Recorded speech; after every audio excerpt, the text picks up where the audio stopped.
আমার দাদাটা যখনই ছুটিতে বাড়ি আসে তখন থেকেই শুরু হয় তার আবদার। সে বলে, বোন, তোর হাতের কিছু না খেলে আমার ছুটি পূর্ণ হয় না।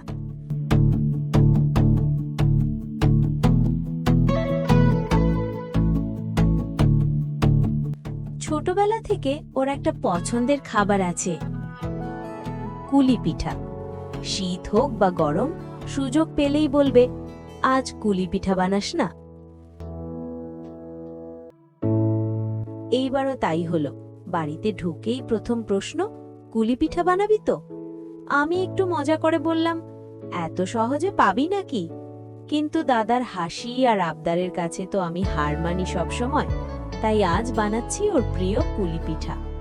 চালের গুঁড়া, আলুর দম, বিভিন্ন সবজি আর ভালোবাসা মিশিয়ে তৈরি হচ্ছে এই পিঠা।